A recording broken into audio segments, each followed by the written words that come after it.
So 2 days ago, I met my first multimillionaire actually here in Norway, where there is a 5 or 6% of millionaires, adult millionaires around Norway. It's a really, really big number. Imagine 5 of every 100 adults that you meet here, they are millionaires. Let me explain it to you how did this happen, because I'm really, really happy.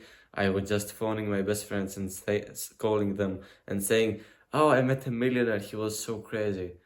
So I was with a friend and her friend, anyway, friends, and suddenly a weirdo comes and talks with us, and everyone is like, come on, he will just leave. I'm a social man. I wanted to actually meet this weirdo. And he actually starts saying stuff, starts actually insulting one of the girls, but this is not the point. The point is that he started to flex about his money, his resources, his abilities. He was only 40, around his 40s. He was 41 actually. He was a typical Norwegian guy actually. He was really, really blonde, either white, but he wasn't really tall. He wasn't even Norwegian after all, because he told me that he was from France. Anyway, he was really trying to speak in every language. He even told me that he had been in my country, Greece. Just a reminder, I am from Greece. I am just doing random videos because I like talking in the camera and trying to improve my stage skills, my presentation skills. And yeah, that's it about for me. So I'm being returning in the story. So this guy, he is alone in a small city in the Arctic. This is Tromsø, right? He was going to meet a friend of his, but the friend cancelled, so he came alone to party, I guess, or not. I don't know, whatever. It was such a good experience to meet him, but he was a bit drunk when I met him. It was 5 in the afternoon, was it 6? It was 6 actually, because it is Euro time here and the matches start at this time. So he was a bit weird though, asking weird questions, and he actually just came and sit with us, which is kind of awkward and not regular, at least for Norwegians. But I was really, really interested in how can a man come in your personal space when you eat, when you drink something with your friends, and actually sit without having any social pressure or him. Didn't he understand that he was not making us feeling uncomfortable? I guess he did, but he didn't care. That's the point, because we were discussing about how what is actually to be kind and gentle. So he was a bit drunk, as I said. He wasn't really kind, but he was trying to say thank you and please and I'm sorry and if you have the gesture and please and anyway, a lot of things, but he didn't manage to actually give us the fact that he is humble. He wasn't really that humble. So imagine a multimillionaire being really arrogant. And so the other people didn't want him around, but I was really interested to meet him. And I was like, let's go to the bar, my friend, and just talk about it. Let's call him A. He actually wanted to be called Mr. A. He didn't give me his surname. So Mr. A and I, we go to the bar and we start discussing stuff. And he was trying, oh, this is my model girlfriend. We have a 3-year-old son.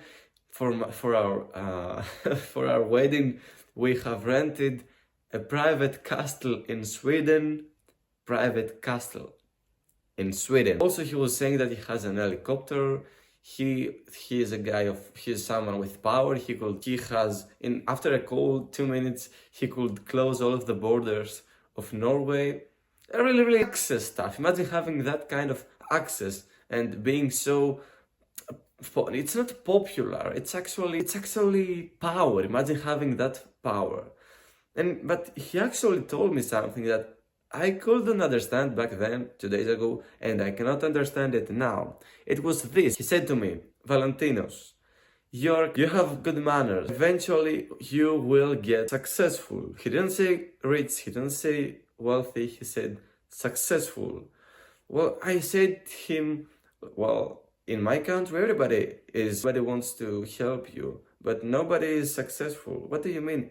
You cannot become successful just by being kind. That's what I said to him. And having good manners. I know a lot of very, very big bunch of people that are really, really kind, but they cannot even live with an appropriate amount of money and resources, and they just get unhappy about it. They're not successful. They are unhappy under the poverty umbrella. So he told me actually this example. Imagine that you're a farmer.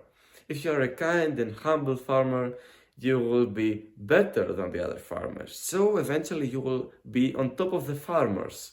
Then if you are on the top of the farmers, then you are starting to become a businessman. You become to the business industry if you are also a bit smart and you have the business mind in you.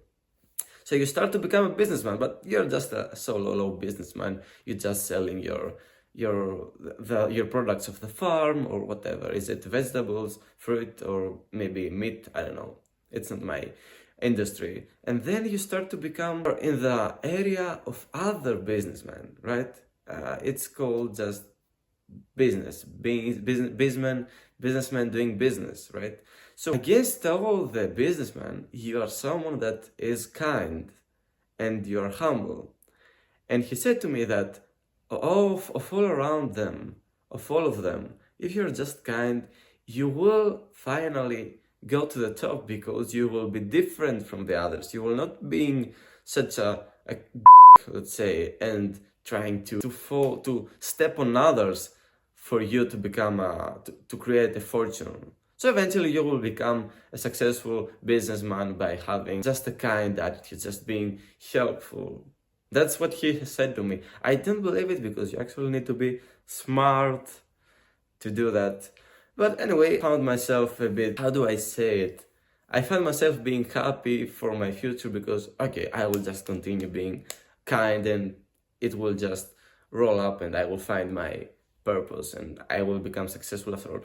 But he couldn't understand why I was so happy, why I was so kind. And I told him I was small in a really small city in Greece.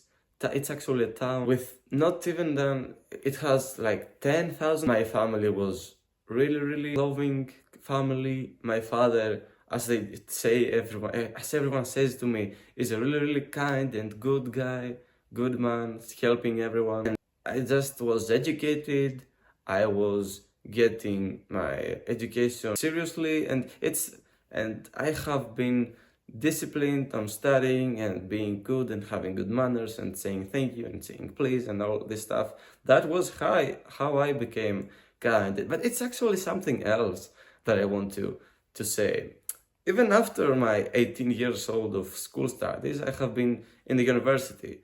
And when I could actually become really educated was the fact that I started reading books and I had started having faith and trust in people and believing that everything is happening for a good reason and they are really, really good down in their hearts. They are gentle. They are so kind.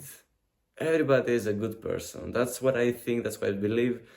I don't want to ever throw this thought of mine. I do not want to ever be, how do I say, to be not curious, but to be having second thoughts about if someone is bad guy or not a good guy, whatever. So that's the point of it. I met my first millionaire. Let's wrap it up. He was just drinking as every other human being. He actually was drinking a lot. He was just saying, oh, I own this bar. I own this 20% of this bar and I own properties back in Greece. I thought I actually have bought a hotel in a small island in Greece, but he didn't actually because he was really drunk when he bought it. But anyway, imagine that being that rich that you don't know what you own. And actually, I will close with that. He said to me that there was only 2 things in his bucket list that he didn't do already. It is to own a private jet, yeah, bucket list, and to have a really, really nice house, actually a hotel in Italy, so he can have the beauties of Italy and a hotel to provide him a really good staying and living. So anyway, that was it. Meeting my first millionaire. I don't know if I have more stories, but I have his phone actually. That's really interesting. I didn't get any social media because he was really thoughtful of not giving away his second name. I actually found it later via Snapchat. Yeah, but I have his phone number, telephone mobile number, and imagine having that man who actually owns some businesses here in Norway, and that actually he said to me that he has a really good reputation around Oslo, and whenever I go to Oslo I have to call him, or whatever happens he has the power to fix it. Imagine having that kind of people around you. What would be your social circle then, if you have for acquaintances that kind of strong people and people in power? I just wanted to hear his stories. I didn't want to use him about his, I don't know, money. I even got his, what did he drinking? Vodka with cola. I gifted to him, like he has 1,000 times my fortune and I gifted him a drink. I bought it for him just because it was a good gesture. That's it. But anyway, that was the story. It was really amazing. I haven't met any other people that are multimillionaires, and it was actually really interesting to interact with someone just because he was appearing to has really great stories and amazing stories. So keep meeting people, and I'll see you in the next video. Thank you.